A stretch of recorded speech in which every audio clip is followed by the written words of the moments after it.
She even decided what clothes he should wear to the end of his days. It was elegant and appropriate attire. A long black frock coat buttoned almost to the top and very well fitted. A soft, wide-brimmed felt hat, a straw one in summer. A white cravat with a full bow and loose ends, and a cane with a silver knob. She also made him wear his hair long and flowing onto his shoulders. His hair was dirty blonde and had only recently started to go gray. He was clean-shaven. It was said that in his youth, Stepan Verkovensky had been very handsome, and in my opinion, he was extremely impressive even in his older years. But then, is 53 really old? Yet, in his desire to pose as an old fighter for social justice, he certainly didn't try to look younger than his age.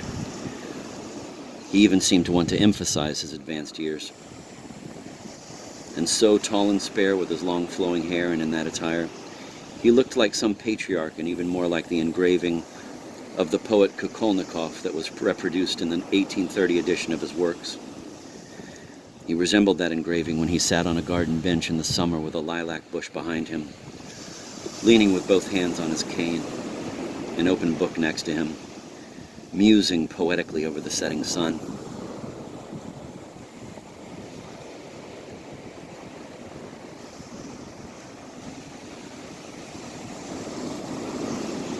Speaking of books, let me note here that toward the end he read less and less, but that was only toward the very end of his life. He always read the numerous newspapers and magazines to which Mrs. Stavrogin subscribed. He was also interested in the latest developments in Russian literature, although on that point he maintained a dignified reserve. At one time he embarked with great enthusiasm upon a study of our home and foreign policies, but soon gave it up with a shrug. He also sometimes went into the garden carrying Tocqueville in his hand, but with a sentimental Paul de Kock novel concealed in his pocket. But all that is unimportant. Now let me say, parenthetically, a few words about Kukolnikov's portrait, too. Varvara Stavrogin had come across it when she was a little girl in an exclusive Moscow boarding school. She immediately fell in love with it. Girls in boarding schools have a propensity for falling in love with anyone and anything, including their teachers, particularly teachers of penmanship and drawing.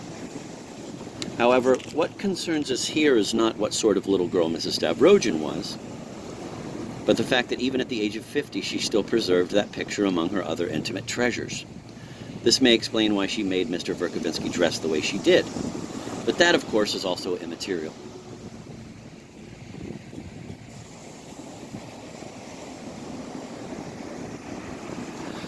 During the first years of his stay at Mrs. Stavrogin's, Mr. Verkovensky still intended to write a book. In fact, he was about to start on it every day. But in later years, he must have forgotten whatever it was he had in mind. More and more frequently, he said, I feel I'm ready to begin work. I have all the necessary materials at hand. Yet, somehow I can't get started. And he lowered his head in despair. Of course, the pangs of scholarly creation he suffered added to his glamour in our eyes, although he himself thirsted for something different. They've forgotten about me. No one needs me anymore, he often exclaimed. This despair became particularly intense toward the end of the 1850s, and Mrs. Stavrogin finally realized that it was sincere. She couldn't bear the idea that her old friend was forgotten and useless. To distract him and refurbish his glory, she took him on a trip to Moscow, where she still had a few elegant literary and learned acquaintances. But the Moscow trip turned out to be rather unsatisfactory.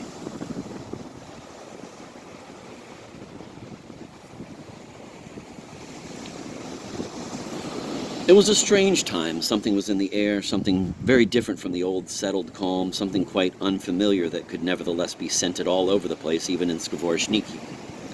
All kinds of rumors were reaching us. The facts were by and large well known, but there were all sorts of ideas surrounding those facts. Indeed, an oversaturation of ideas. And that was what was bewildering. It was hard to accommodate oneself to those ideas or, indeed, grasp what they actually meant. Mrs. Stavrogin, being a woman, persisted in suspecting that there was something secret about them. She started to read foreign newspapers and magazines that she managed to obtain, although they were banned in Russia, as well as all sorts of clandestine pamphlets and proclamations. But she soon gave up because they made her head spin. Then she started to write letters. But she received few replies, and even those she received were less and less intelligible as time went by.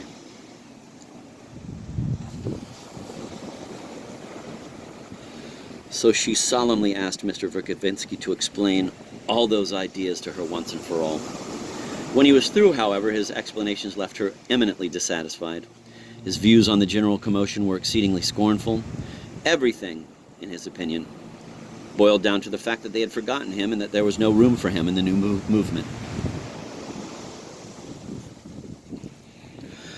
In the end, however, they remembered him, first in émigré publications abroad that recalled his exile and martyrdom, then in Petersburg, where he was described as a former star of a famous old constellation and compared, for some obscure reason, to Radishchev.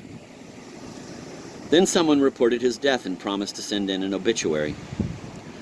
After that, Mr. Verkovensky was immediately resurrected and reappeared filled with new importance. All his scorn for the politicians of the day vanished, and he became frantically anxious to go to Petersburg, join the new movement, and show his mettle. Mrs. Stavrogin regained her old faith and got busy. They decided to leave for Petersburg without further delay, find out everything for themselves, and if possible, give themselves ungrudgingly and unstintingly to the new cause. She declared, by the way, that she was willing to publish a new magazine and devote the rest of her life to it. Seeing how important all this was to her, Mr. Verkovensky became even more overbearing, and Mrs. Stavrogin soon detected a patronizing tone in his dealings with her, a fact of which she made immediate note. It must be said, however, that she also pursued another objective in going to Petersburg, namely, the renewal of her old connections. She had to try her best to remind society of her existence. But the ostensible reason for her trip was to see her only son, who was just then graduating from a Petersburg boarding school.